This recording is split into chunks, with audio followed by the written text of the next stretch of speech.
and people who want to invest a story, it's really about building your self-confidence. I feel could be different from other people, but yeah, it's Cool. pitching. I'm always okay to different perceptions from each and everyone, because people can have different ideas about what they feel about the word pitching. So Angelina, I think you have slide with your hand. Can you please share the slide with us and just start your session, because the floor is all about yours, and you will teach us, and we will be your student. So please take the floor and teach us. We are ready to listen you, and we are ready to learn something from you, so that we can implement those things in future. So please teach Okay. us. We all are very much interested to learn from you. Okay, I'm so nervous. I'm just gonna go for it. Thanks, Ankit. So yeah, here we go. Okay, well, hi everyone. As introduced by Ankit, I am Angelina. I'm a film producer from Singapore. Thank you, Kolkata International Short Film Festival, for having me do this. It's my first time, so it's really nerve-wracking, even though it's on Zoom. I'll try my very, very best to answer any questions. If anybody has questions afterwards, I'm still learning like everybody else. And for people here who already have a producing experience or have done feature films, please bear with me. So these are the things that we'll be going through today. Very briefly, I'll try my very best to keep it brief. So what exactly is a producer, right? I sometimes still think that people don't really have a firm grasp of what a creative producer does. And I'll talk a bit about why I was drawn to producing and how I started. And as producers, how do we find stories and how do we spot talent? And how do we even get our films made, right? After short films, when you're moving towards feature films, you want to know what's the funds available, what are the labs that you can go to. If you're a documentary filmmaker, where are the places you can develop your projects?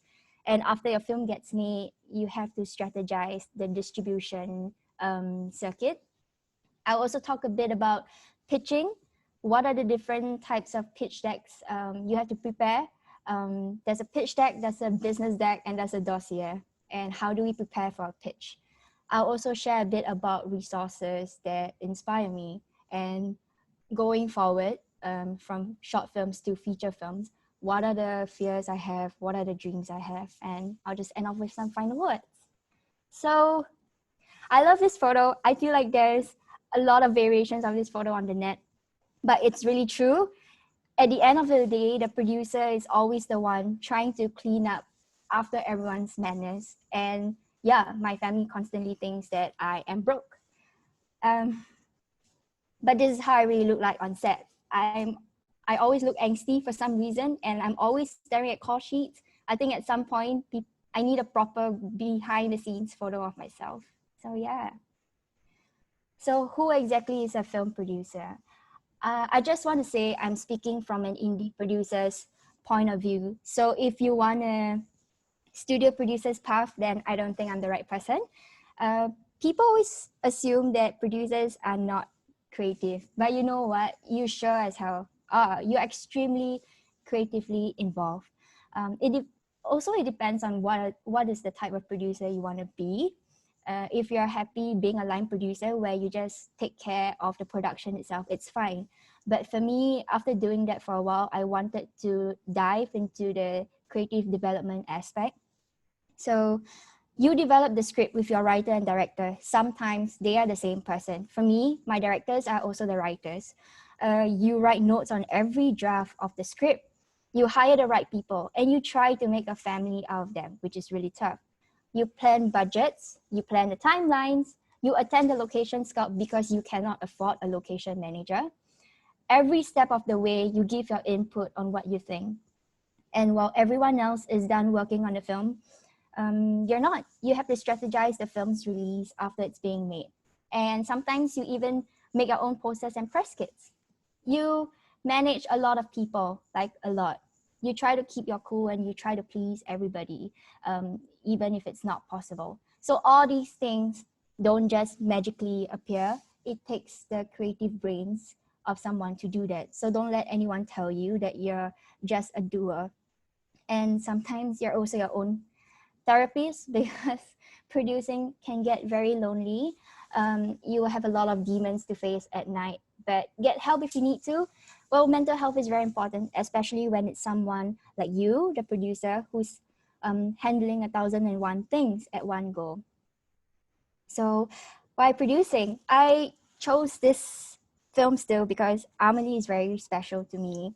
I first saw it when I was 17, and it was the first like quirky, whimsical film that I saw, and just made me wonder who is the team, who is the person, able to bring such magic together and deliver it on the big screen. And after taking a wrong course in my diploma days, I decided to take the plunge and try film school. And I found out that the role is called the film producer. I think this film has led me to dream. And when I started producing, I realized that if you have a team that believes in the film, the project that you're doing, and they collectively give their best to realize the project, that is the most magical thing a producer can witness. Yeah. So moving on, uh, finding stories that matter and how do we spot talent. So how do we pick good scripts to produce, right? I think there's no hard and fast rule. Of course, there's the usual, check the storytelling arc. How far do the characters grow from the beginning to the end of the script? How is the pacing? But most importantly, do the stories speak to you, and what makes your heart jump? There are screenplays for you to read and practice online. And if you're new to script development, or if you're not as confident after you take a film script that you really, really like, but you need a second eye, don't hesitate to reach out to people you trust. Sometimes they don't have to be film people. They can be your friends in other industries, because their views on a story can be refreshing, things that you might not think about while reading the script.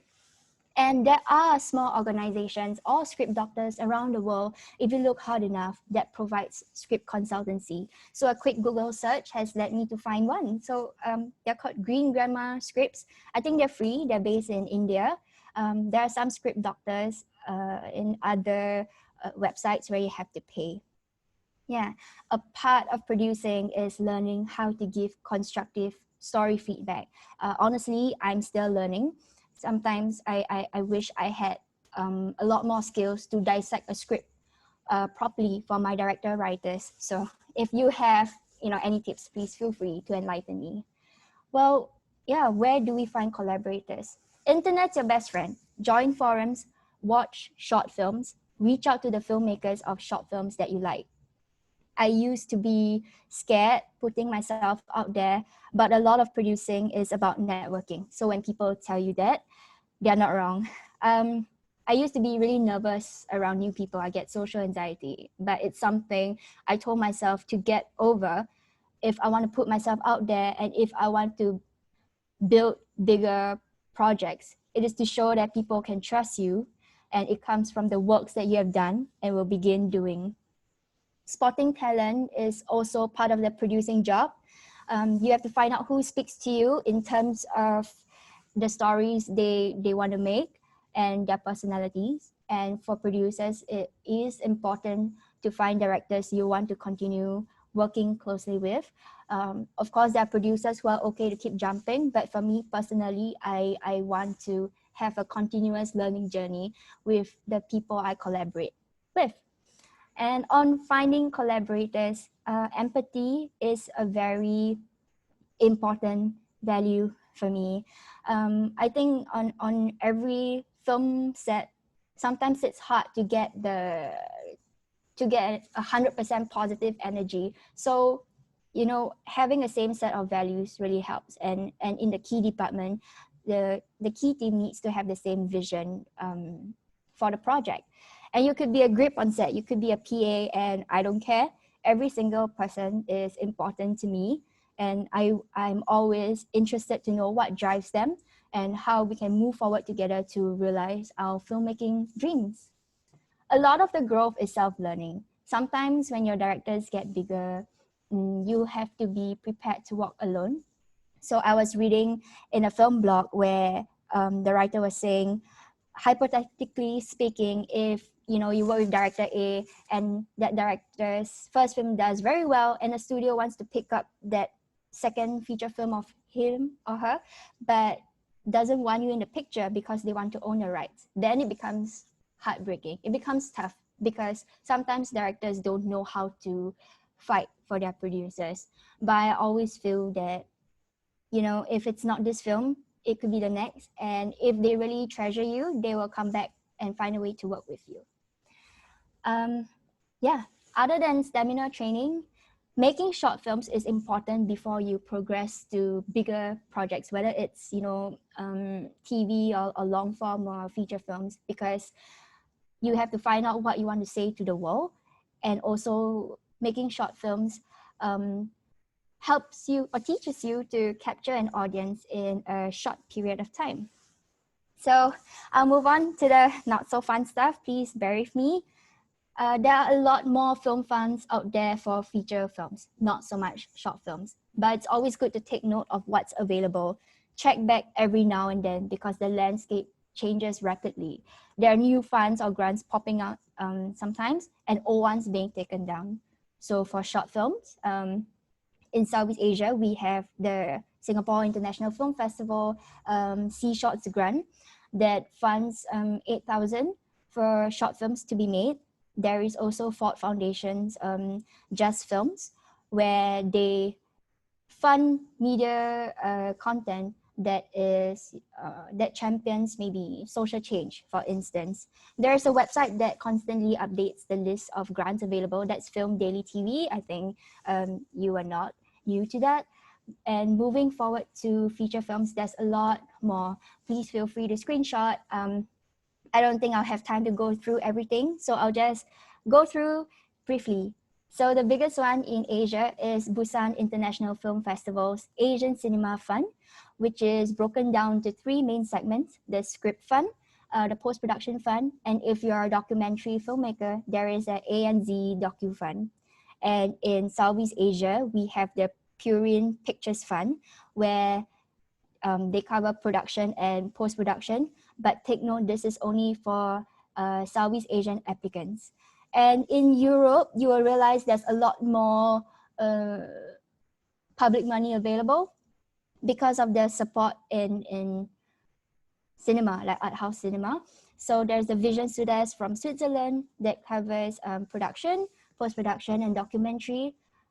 Hubert Bals from Rotterdam Film Festival, they champion script development funding a lot.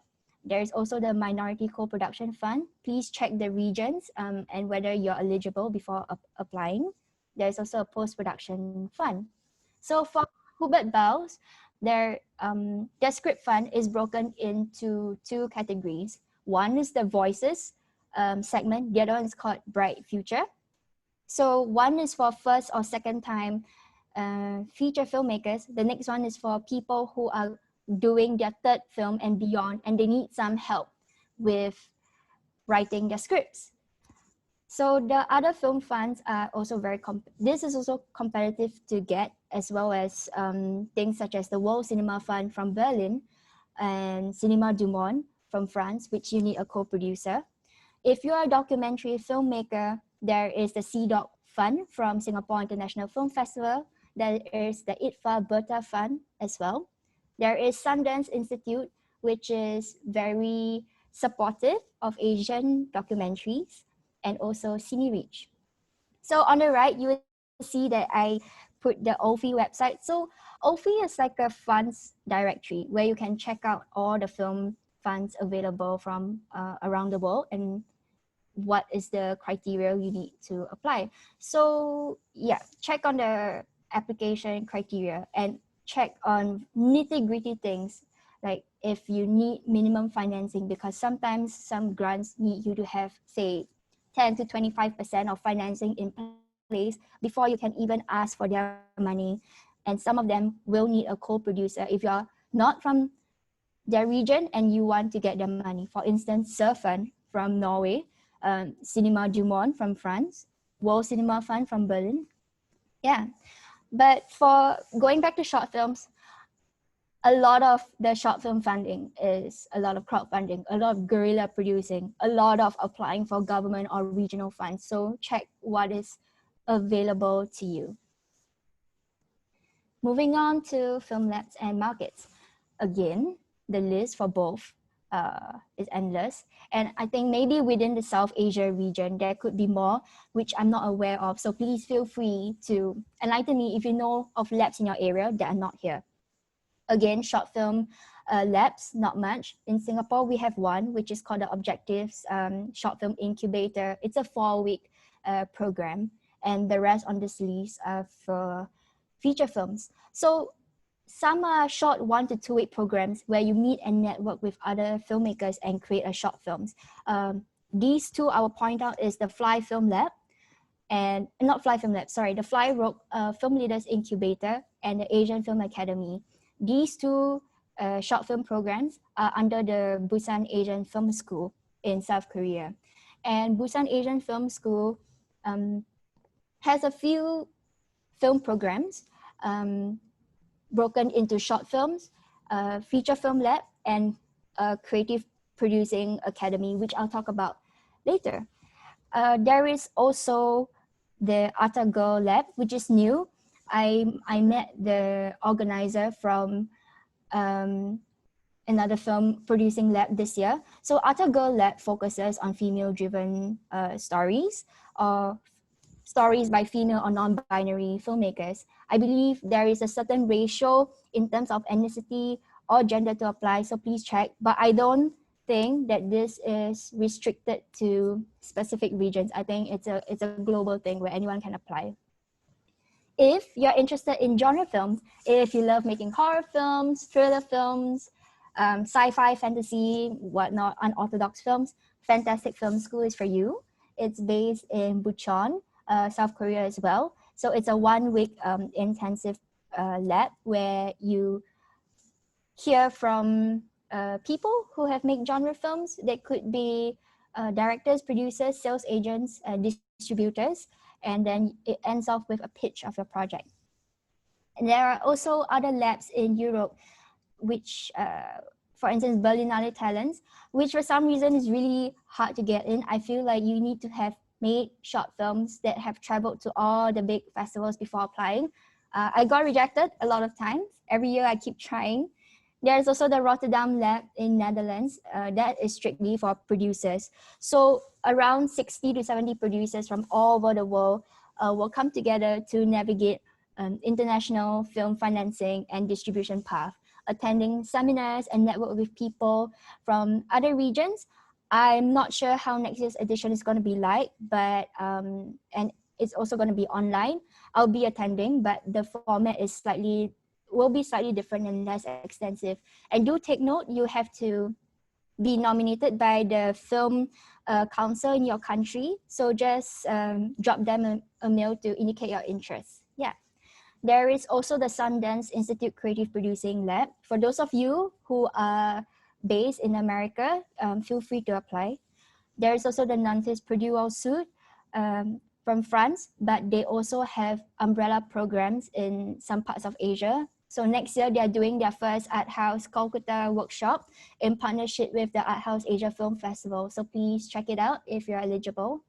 And if you're a documentary filmmaker, there is also the Global Short Docs Forum. It's a documentary lab from the UK. I have had Asian friends who applied.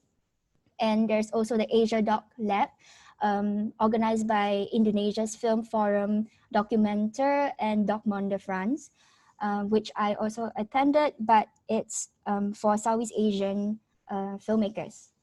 So moving on to, I just want to say, you have to pay for some labs. So do take note, check if you can apply for some sort of scholarship or subsidy if you can't afford the fees. For instance, Ata Girl Lab, the fee is $10,000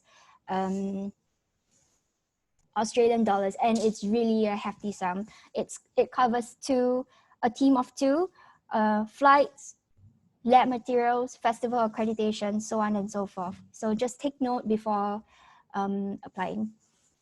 On film markets, again, I'm sure there is more. These are just the key ones that are more people are more familiar with, like your March to Film from Cannes, your Asian Project Market in Busan Film Festival. In Singapore, we have the Asia TV Forum that happens every year in December. It's not just restricted for Singaporean projects, so feel free to check and apply for next year. There is also the Hong Kong Asia Film Financing Forum. And if you are a bit more experimental, there is the Jeonju Next Edition Project Market as well. In India, there's the Goa Film Bazaar. I think now it's called the NFDC Film Bazaar and Co-Production Market. There is one which I wanted to highlight, which is the Torino Short Film Market. This is under the Torino Film Festival, which is, I think, 38 years old this year. But their short film market and the Torino film industry is still new. It's around 5 years old this year. And the amazing thing is that, yeah, you get to network with, other than having your short films in the short film market for distributors to pick up, you get to network with filmmakers from all around the world. Curiosity helps because I didn't know much about this film industry. I just decided to apply and see who I can reach out to. So they scheduled me to network with different people, and one of which is a short film channel acquisition executive. So after chatting with her, it led me to having the latest short film I produced being acquired. And this is Shots TV. They also just opened a branch in India. So do check them out if you have short films to send after the film festival circuit is done. Oh, wait, there's some, oh, okay. Yeah, moving on to AFIS. International Film Business Academy is a 6-month program that I attended last year. It's a creative producing academy for Asian producers, not region specific as long as you are Asian. It's held in Busan, and it covers all the nitty-gritty details on the business aspect in producing. So really down to financing models in the indie sector and also the studio sector, not just Korea. Of course, you have to learn about the Korean film industry and beyond. You will also learn other modules such as film psychology and art history and film genres. And you also get to have few trips around Korea, visiting facilities such as we went to Paju to go to the Myeong Films Institute. They have their own little lab, but it's only for Koreans. Or if you can speak Korean, they welcome you to apply. We also have guest speakers who will come in once in a while to give talks, such as people like Mike Figgis, the producer of the Third Wife. We have Yi Chang-dong's brother, who is the producer for most of his films. We have the VFX person from Train to Busan and the team behind Parasite coming in to talk. So all in all, the 6 months will also prepare you and gear you up very intensively to pitch your feature film project at the Busan International Film Festival's Asian Film Market. So just take note, the Asian Film Market is slightly different from the Asian Project Market. So Asian Film Market is where they still go through a selection process for you, but you have to pay for a table. In our case, the school pays for our table, and we have an internal pitch before being able to pitch at the market, because if you fail the internal pitching in school, you will not be granted a spot. All in all, I think the amazing thing about AFIS is that you get to understand cultures from 18 over countries. You don't just learn about their filmmaking landscape, because you are with them in the same building. You guys are going to be roommates, and 24/7 you see each other. So I think that's the most magical thing about bonding with cultures that you don't normally get access to. Again, not so fun stuff, bear with me. Well, what's the difference between the pitch deck and the business deck and the dossier? I'll just go through briefly before going into more in-depth. So the pitch deck has the least amount of words, more, it's visual driven actually. And this is for the standing up pitch on stage at a film market where you are only granted 6 to 7 minutes of talking. And mind you, it's really short. The business deck has some photos. It's more wordy. It's around 20 to 25 minutes of talking at a film market one-to-one in a sit-down basis when you're meeting a potential investor or sales agent or distributor. The dossier is the most boring one. It has the least amount of photos, a lot more words, more nitty-gritty financing details, such as your financing plan, your itemized budget, which I will talk a bit in the next slide. Also apply to a film market only if you have a good enough script. And I don't mean like the raw first draft. It's multiple versions and the really good version of the first draft. So this is something that I learned after an experience last year. So I was lucky.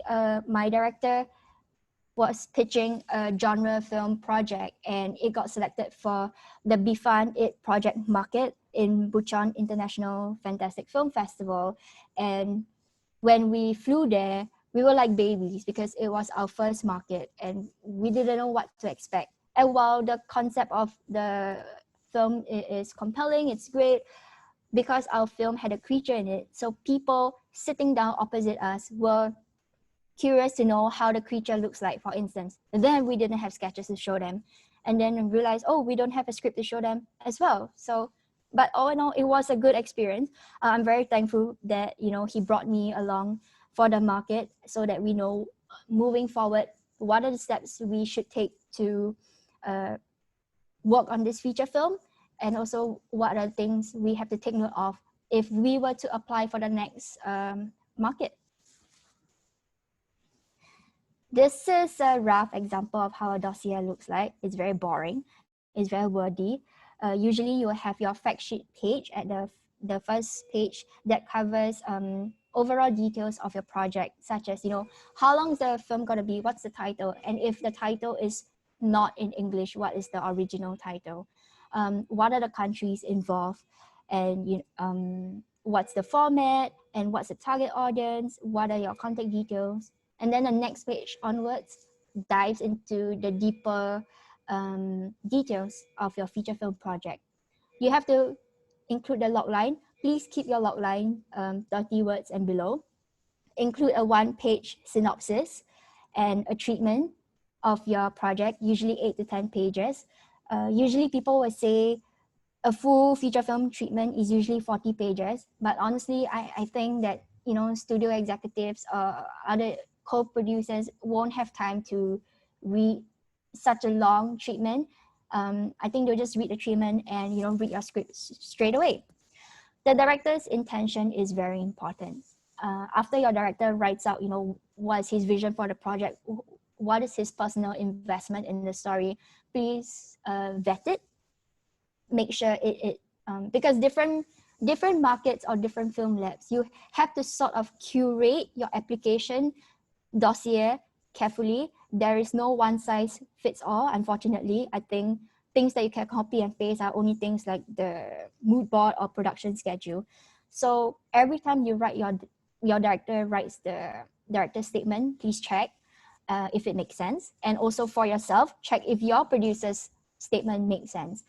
Other than you have to write how you met your director, what is the working relationship with him or her, how familiar are you with his or her works, what is your own personal investment in the current project that you are undertaking. Also, be honest, write down the potential problems that you'll face. And if you need international co-producers, that paragraph is very important to illustrate why. And then going forward in the dossier, you will also need to have your budget. Doesn't have to be so detailed. Just an itemized budget will do. And finance plan, which is always one of the toughest things for me, because we cannot just write things such as angel investors, for instance. We have to write down, or if it's private investors, we still need to state who. So it's very tricky. Some people will tell you it's okay. I'm being taught that it's not okay to write company, write names, no, write resources of funding that have no clear names on it. And also check which currency to use. Most of the time it's either USD or euros, but then again, check. Write down the characters from your project, and if there are potential casts that you foresee can play the characters, pen them down as well. Sometimes it helps. If you already have an A-list actor or actress involved in a project, pencil that down as well. You have to include your mood board, which is really, the visual treatment. You also have to write the locations of where your film is going to be set in, or where it will be shot. And then timeline. Yeah, that's pretty self-explanatory. Marketing and distribution strategy. This is the one I always find the toughest, because the landscape of distribution is changing so rapidly, especially with COVID. So I think you need to identify where your film is going to stand the moment it's done, when it's being released. Is it a art house film where it's going to go to film festival road first, or is it a commercial film where you are going to hit the theaters straight away? And when you're doing that, if you're doing a commercial film, you have to give numbers. That's the tricky thing.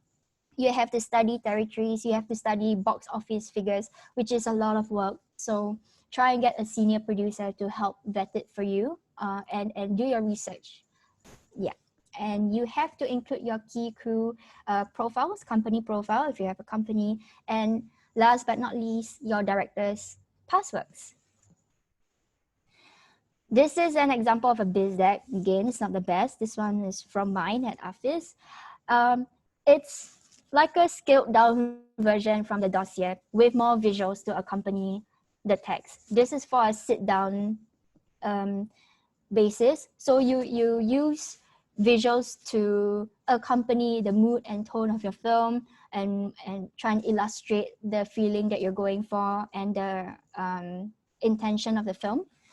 So yeah, and also it's less pages, and usually in landscape, of course.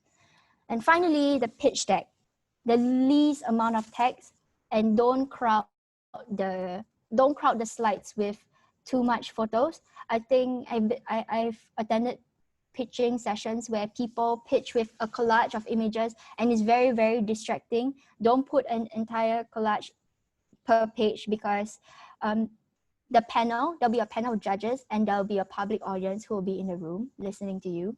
The focus for them should be on your voice and the words you say on stage, and one or two key visuals to accompany that, and very little text. It was so distracting when you are trying to listen what the person has to say, and then your eyes have to maneuver about and study every single image in a collage, for instance. So yeah, don't overcomplicate the pitching slides. And again, time check, it's only 6 to 7 minutes for you to pitch your story. So even as a producer, when you're pitching on stage, I think the focus should be more on the story than the financing aspect. So for instance, at Busan last year, because we had a table afterwards, so the pitching session, I really focus it on my story and my background as a producer. And then I said like, if you're interested, I listed my booth details, and then they can come and find me the next day onwards. There are many ways to structure your pitch, which I will also share in the subsequent slides. Basically, you can tell your story through character pages. It's an option. It's not the only option, but it's an option that works for me, because I always have issues trying to find the best way to pitch my story. So preparing for a sit-down pitch. This is the one when you have to prepare for a sit-down meeting, 20 to 30 minutes. Well, check your grammar while writing proposals. If English is not your first language, don't be afraid to ask for help.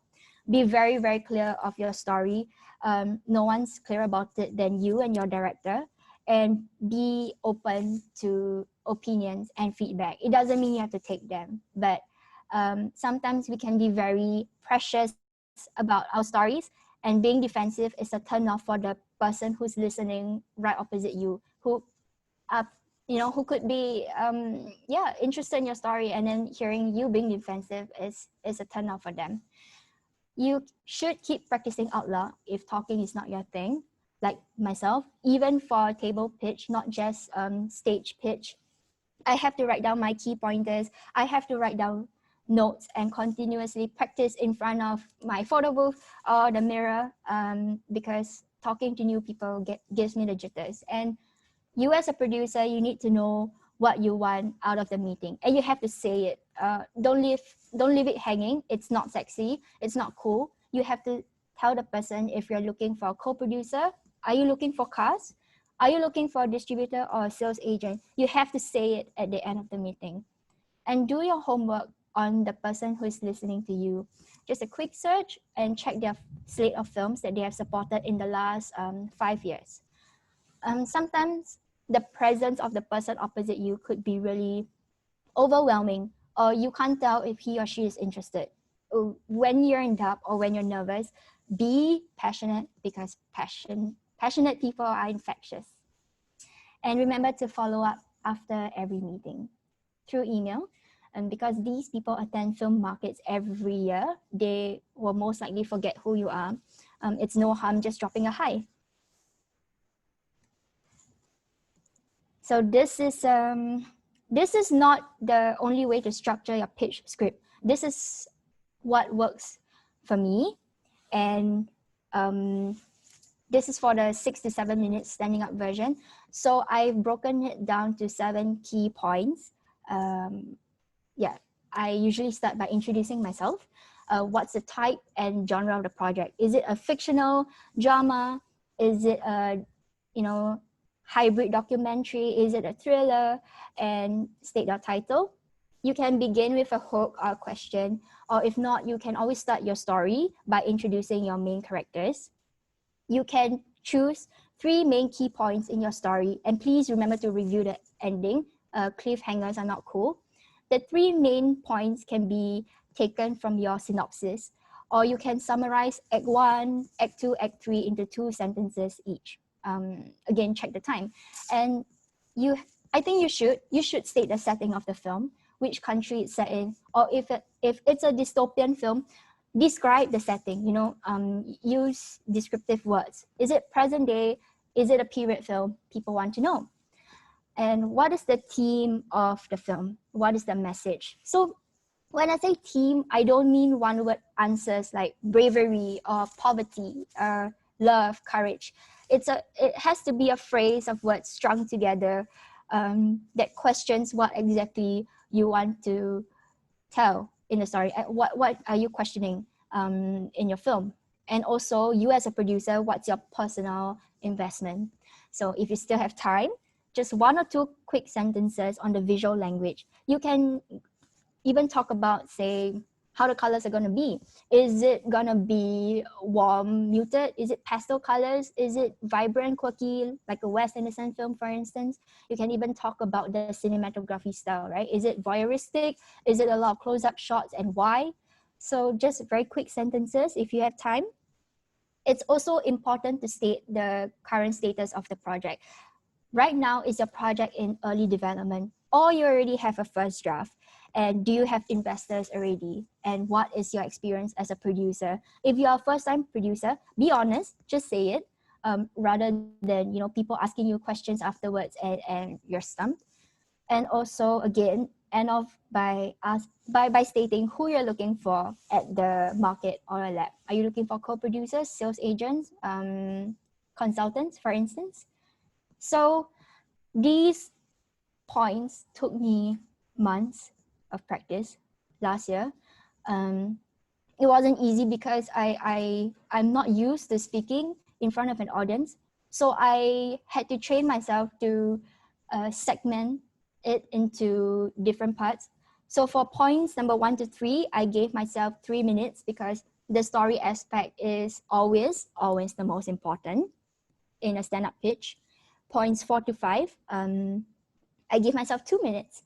And the last 2 points, I round it up in the final minute, and that's my 6 minutes.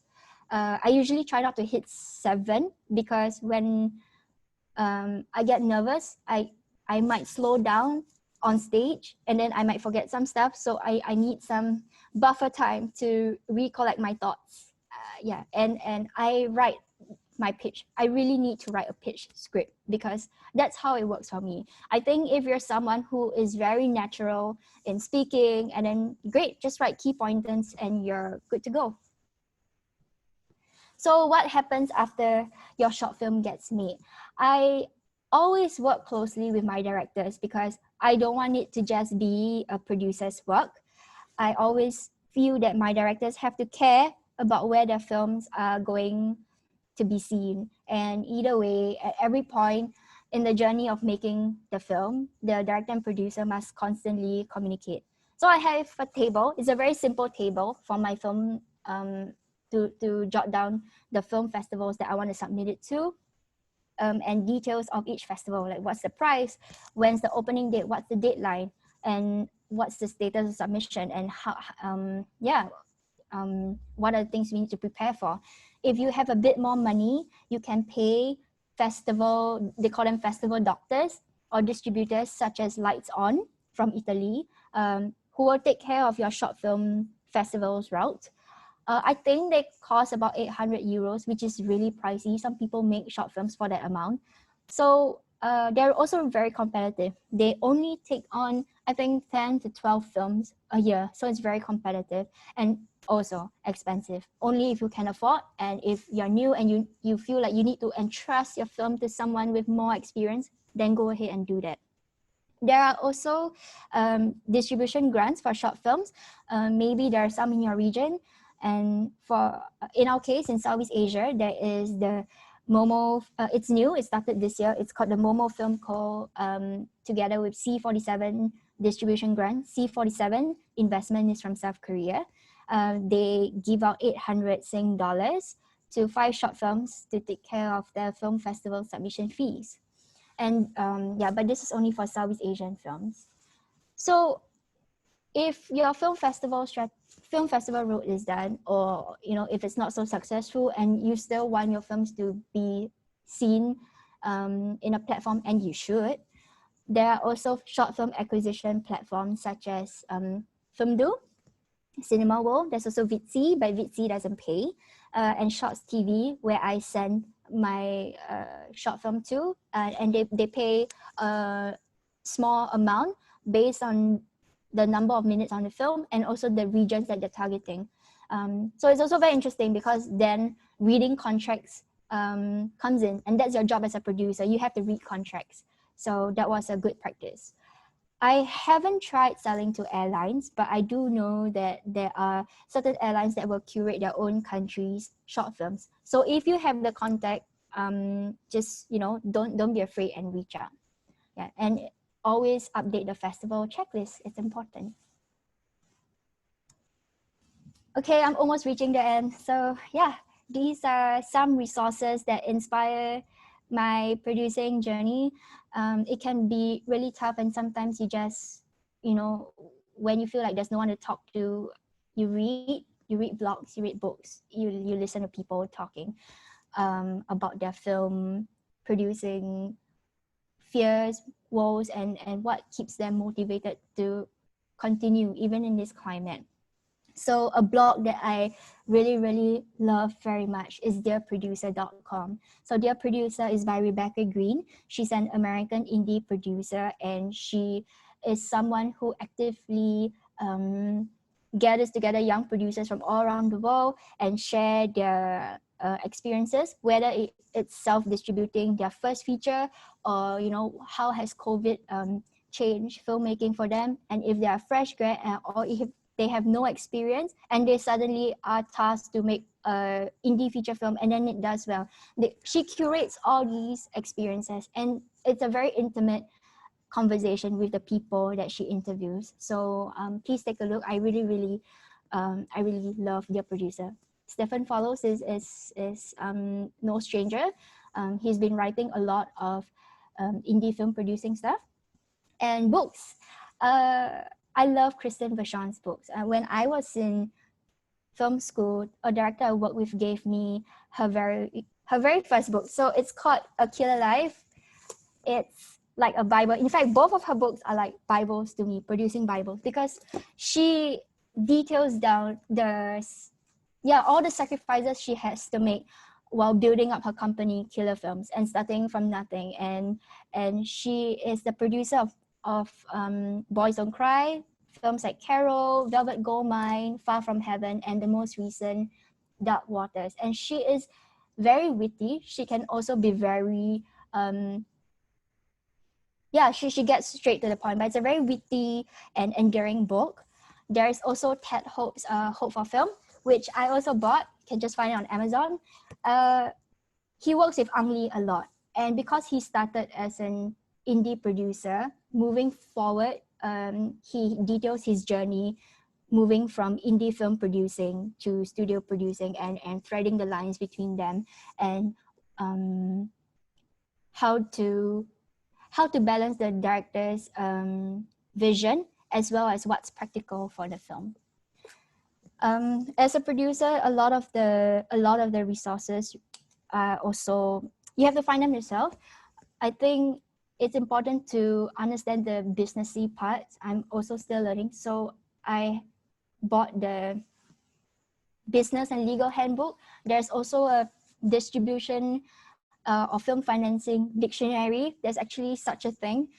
And yeah, when I first started producing, I read Maureen Ryan's Producer to Producer. It's a really foundational step-by-step guide to the to low budget filmmaking. Yeah, and it really helps. And sometimes if you're tired of reading or if books are not for you, there's always podcasts on Spotify. And sometimes, you know, if you want a break from producing stuff and you just want to have good vibes, you can try Fern Cotton's Happy Place.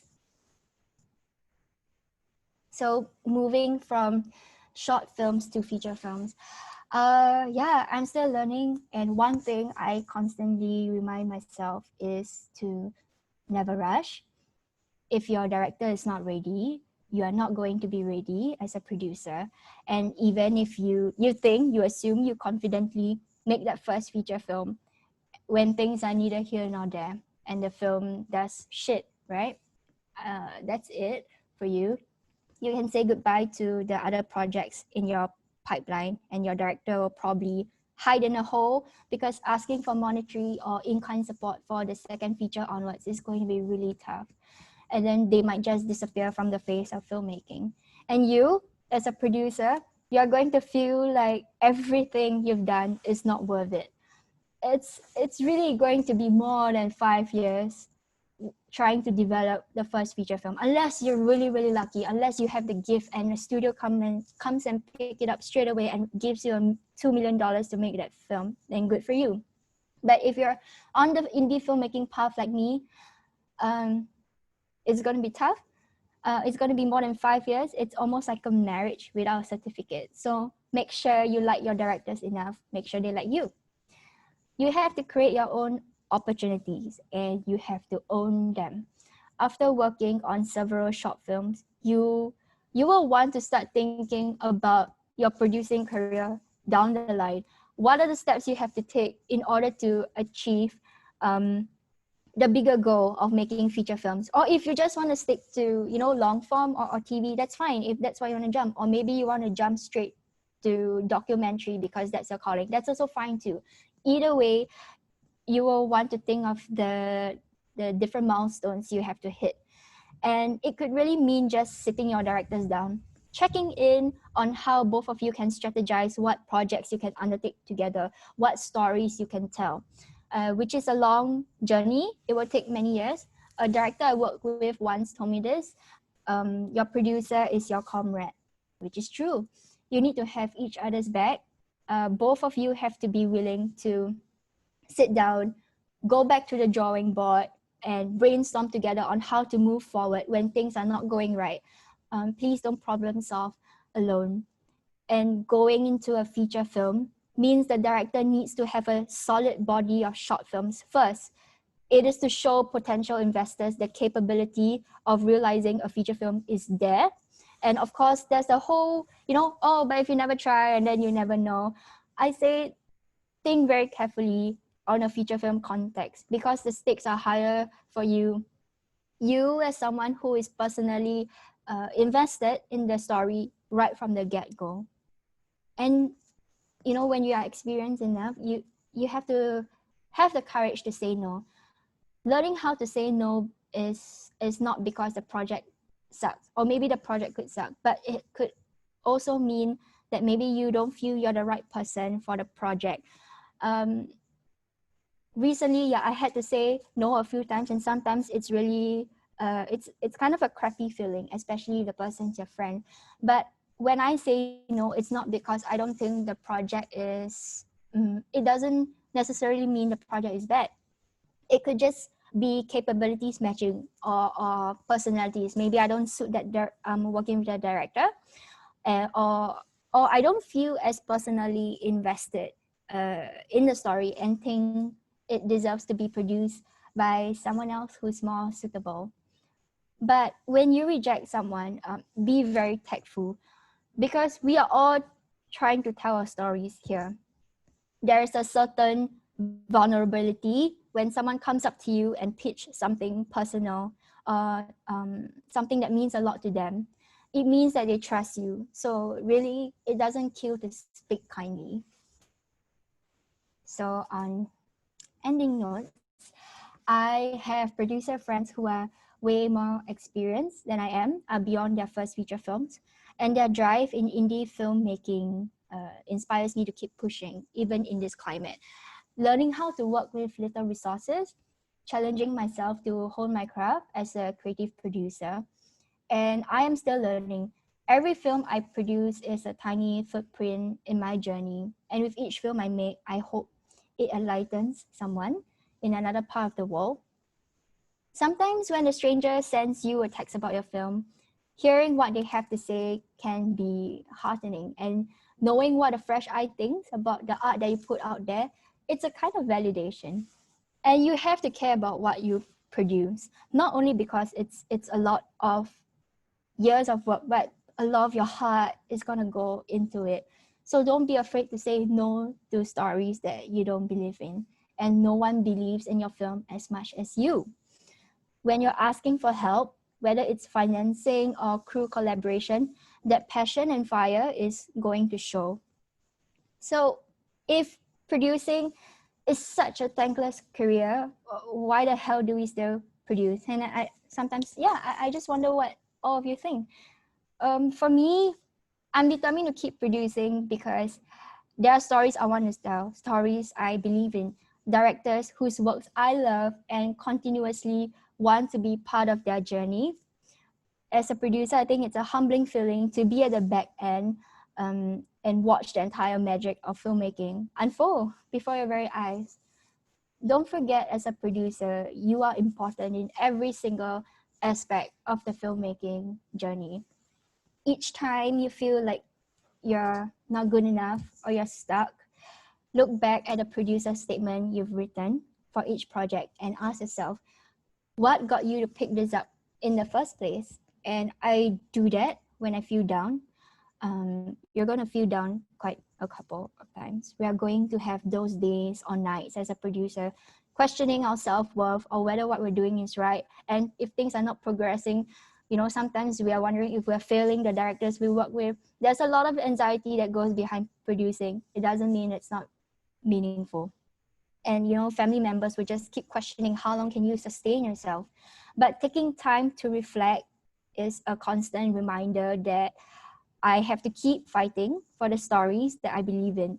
And I definitely love what I do. I don't see myself doing anything else except to be a film producer. And from the continuous journey, it's where I will keep finding meaning in my role as a human being and also a storyteller. So this is my mantra. So yeah, I've reached the end of my slides. Pick your projects wisely. Be honest with yourself every step of the way, and know that everyone's path as a producer is different. Sometimes it gets it can get a bit disheartening when you compare yourself with your peers. So try not to do that. Own your own film producing journey, and most of all, be patient with yourself. So my email is there. If you have anything that you want to reach out or you need time to process, please feel free. I'll try my very best to answer whatever questions you have. And I wish you all the best. Thank you. Thank you, Angelina. I am I'm speechless now because I can't believe that this is your first session that you are going to present in for all of us. So the session is very beautiful. Just we are expecting some few more hours from you because the session is so intense that we can't leave you.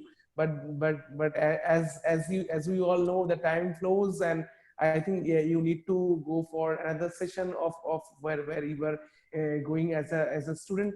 But before that, I am very much interested to ask you a question, because I'm gathered only one question because I am very keen to ask that. So Angelina, when you are looking for filmmakers who are Asian, so when filmmakers approaches you, sometimes it is very important that they are telling the stories of their local crisis, local problems. Their local problems is very important when they're pitching their story. So when they're looking for international funds, what do you think? Is it possible to get international funds when they're telling their stories, or they must look for a fund from their own region, and there are no scope to look for the outer world? Okay, this is a very broad question. Firstly, it depends on the topic that you're questioning in your film, and sometimes it's tricky, especially when you're dealing with political aspects. So maybe assessing funds from your own country might be tricky unless you can get private investors. And I think don't fret, because when you're dealing with serious topics like that, the international funds are there to help you. If you're doing things, like environmental or LGBTQ, there are also funds available. But I think do your research carefully before assessing which funds are suitable for you, because sometimes it also helps that you study the slate of films that the specific fund or grant has given out in the last couple of years. So for instance, the projects that I'm working on, they are straight up genre, right?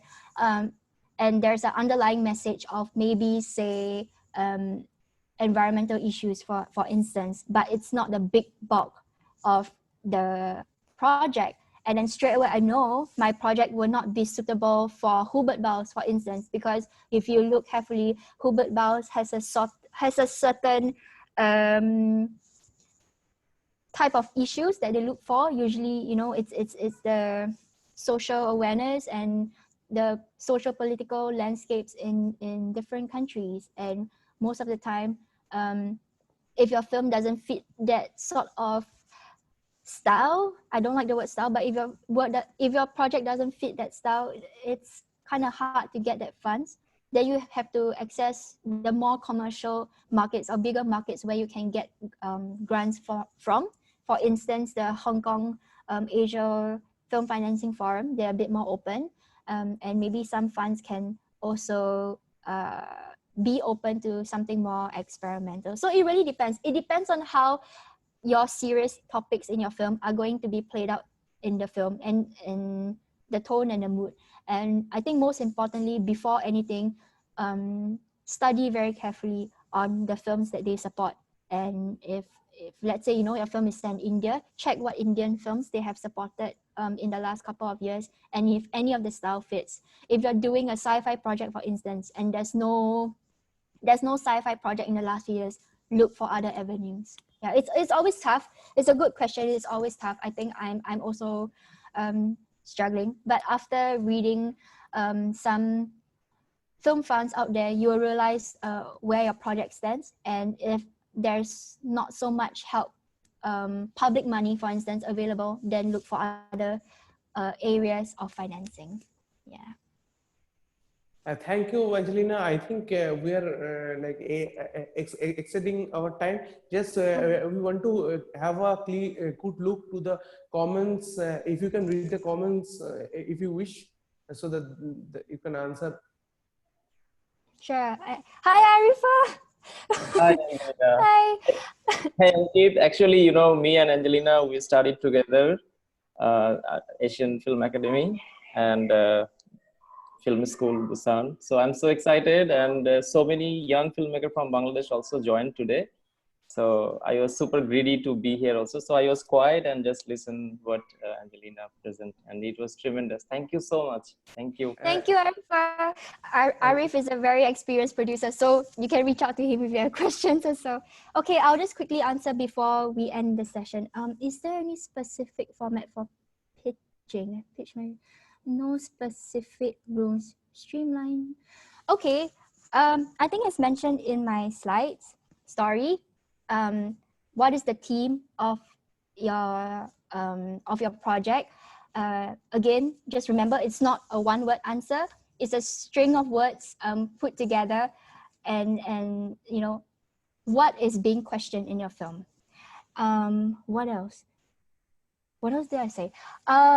Your personal investment, yes, and what you hope to achieve by making this film. And of course, if you're a director, you have to also stay experienced. If you're a first-time director or haven't made short films, don't be afraid as well, be honest. I think the passion and fire has to come through when you're pitching, whether it's a sit-down pitching or whether it's a pitching that you have to go on stage.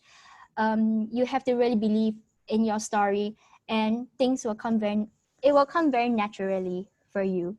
So yeah, there's really no specific rules, as you mentioned. You have to find what is the best way to tell your story. Yeah, well, if you need help, maybe you can always email me and I can take a look. What's the next one? Related experience of this, and yeah, that's great. And well, I guess that's the end of the session. I mean, if there's anything, feel free to email me. I'll be happy to answer them.